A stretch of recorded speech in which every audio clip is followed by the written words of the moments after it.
जब भी हम कभी कोई अनहोनी घटना सुनते हैं तो उसका ठीकरा कलयुग के माथे फोड़ देते हैं। जैसे कि हमें किसी घटना का पता लगा और हमने कह दिया कि घोर कलयुग है।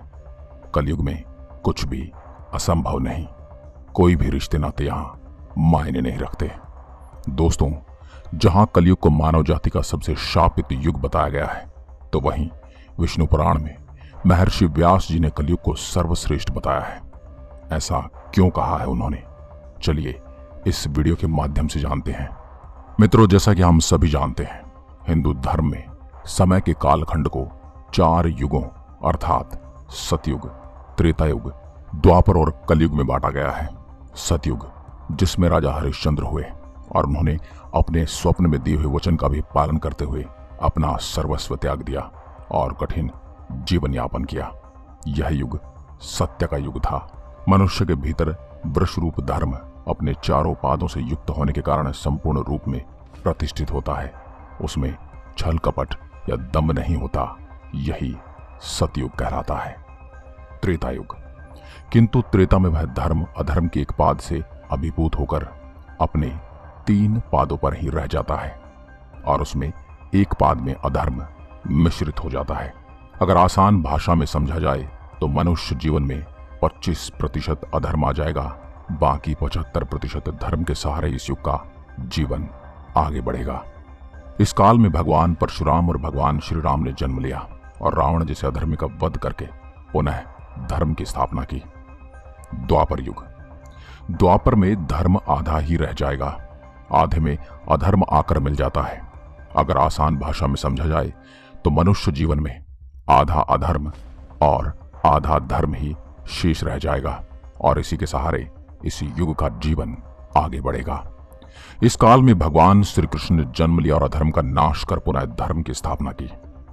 अब बात करते हैं कलयुग की।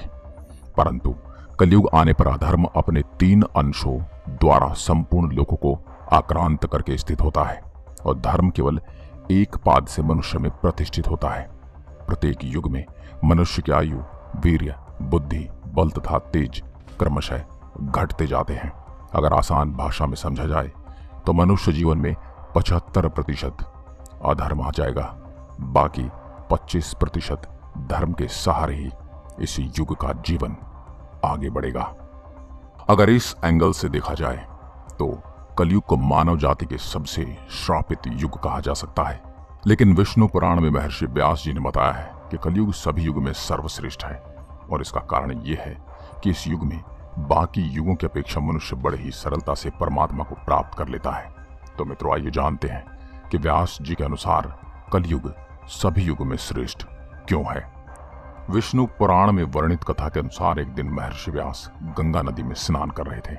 तभी कुछ ऋषिगण वहां पहुंचे और उन्होंने देखा कि व्यास जी नदी में डुबकी लगाकर ध्यान कर रहे हैं। उन लोगों में महर्षि व्यास के दर्शन करने और उनसे ज्ञान लेने की लालसा मन में उठी। महर्षि व्यास स्नान कर रहे थे, अतः वह सभी महर्षि व्यास के स्नान और प्रभु स्तुति समाप्त होने की प्रतीक्षा करने लगे। फिर कुछ समय बाद जब महर्षि व्यास ध्यान से उठकर खड़े हुए तो उन्होंने ऋषियों से कहा कि युगों में कलयुग मानवों में शूद्र और इंसानों में स्त्री श्रेष्ठ है। ऐसा कहकर उन्होंने फिर जल में गोता लगाया और फिर कुछ समय बाद उठकर कहा, शूद्र तुम ही श्रेष्ठ हो, तुम ही धन्य हो। यह कहकर वे महामुनि फिर जल में मग्न हो गए और फिर खड़े होकर बोले, स्त्रियां ही साधु हैं, वे धन्य हैं, इस लोक में उनसे अधिक धन्य और कोई नहीं। यह सुनकर गंगा जी के तट पर बैठे ऋषि मुनियों को बड़ा ही आश्चर्य हुआ। वे सभी आपस में बात करने लगे, अब तक तो हमने सुना था कि युग में कलयुग सबसे श्रापित युग है और जाति में ब्राह्मण श्रेष्ठ है, जबकि इंसानों में पुरुषों को श्रेष्ठ माना जाता है। तो फिर व्यास जी ने ऐसा क्यों कहा? उनमें से एक साधु ने कहा कि हम क्यों व्यर्थ के वार्तालाप में समय नष्ट कर रहे हैं। यदि यह वचन व्यास जी के मुख से निकले हैं तो अवश्य ही इसमें कोई गूढ़ रहस्य होगा। क्यों ना हम इस प्रश्न का उत्तर स्वयं व्यास जी से ही जान लें। फिर कुछ समय बाद जब व्यास जी स्नान करने के बाद नित्य क्रम से निवृत्त होकर आए तो मुनिजन उनके पास पहुंचे। सबने सादर प्रणाम किया। तब सत्यव्रती नंदन व्यास जी ने उनसे पूछा, आप लोग यहाँ कैसे आए? तब मुनियों ने उनसे कहा, हम लोग आपसे एक संदेह पूछने के लिए आए थे, किंतु इस समय तो जाने दीजिए, एक और बात हमें बतलाइए। भगवान, आपने जो स्नान करते समय कई बार कहा था कि कलयुग ही श्रेष्ठ है, शूद्र ही श्रेष्ठ है, स्त्रियां ही साधु और धन्य है, यह क्या बात है? इसका रहस्य क्या है? आप हमारे इस अज्ञान रूपी अंधकार को दूर कीजिए, हमें यह संपूर्ण विषय सुनना चाहते हैं। मुनियों के इस प्रकार पूछे जाने पर व्यास जी ने हंसते हुए कहा, हे मुनि श्रेष्ठों, मैंने जो उन्हें बारंबार साधु साधु कहा था उसका कारण सुनो। फिर व्यास जी ने कहा, जो फल सतयुग में 10 वर्ष तपस्या, ब्रह्मचर्य और जप आदि करने से मिलता है, उसे मनुष्य त्रेता युग में 1 वर्ष में, द्वापर में 1 मास में और कलयुग में केवल 1 दिन में प्राप्त कर लेता है।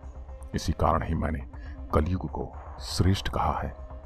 जो फल सतयुग में ध्यान, त्रेता में यज्ञ और द्वापर में देवार्चना करने से प्राप्त होता है, वही कलयुग में श्री कृष्ण का नाम और उनका कीर्तन करने से ही मिल जाता है। कलयुग में थोड़े से परिश्रम से ही पुरुष को महान धर्म की प्राप्ति हो जाती है। इसलिए मैं कलयुग से अति संतुष्ट हूं और इसे सभी युगों में श्रेष्ठ मानता हूं। अब शूद्र क्यों श्रेष्ठ है यह बतलाता हूं। ब्राह्मणों को पहले ब्रह्मचर्य व्रत का पालन करते हुए वेदाध्ययन करना पड़ता है और फिर स्वधर्माचरण से उपार्जित धन के द्वारा विधि पूर्वक यज्ञ करने पड़ते हैं। उसमें भी व्यर्थ वार्तालाप, व्यर्थ भोजन और व्यर्थ यज्ञ उनके पतन के कारण होते हैं, इसलिए उन्हें सदा संयमी रहना आवश्यक है। सभी कामों में अनुचित करने से उन्हें दोष लगता है, यहाँ तक कि भोजन और जल आदि भी वे अपनी इच्छा अनुसार नहीं भोग सकते, क्योंकि उन्हें संपूर्ण कार्यों में परतंत्रता रहती है। इसी प्रकार वे अत्यंत क्लेश से पुण्य लोगों को प्राप्त करते हैं, किंतु जिसे केवल मंत्रहीन पवित्र यज्ञ का ही अधिकार है, वह शूद्र द्विजों की सेवा करने से ही सद्गति प्राप्त कर लेता है। इसलिए वह अन्य जातियों की अपेक्षा धन्य अंतर है। हे मुनि, शूद्र को भक्षा भक्ष्य अथवा पेय अपेय का कोई नियम नहीं है, इसलिए मैंने उसे साधु कहा है। और अब स्त्रियों को सर्वश्रेष्ठ किस लिए कहा है यह भी मैं आपको बतलाता हूं। पुरुषों को अपने धर्मानुकूल प्राप्त किए हुए धन से ही सर्वदा सुपात्र और दान और विधि पूर्वक यज्ञ करने चाहिए। जैसा कि आप सभी जानते हैं कि इस द्रव्य के उपार्जन तथा रक्षण में महान क्लेश होता है और उसको अनुचित कार्य में लगाने से भी मनुष्य को जो कष्ट भोगना पड़ता है।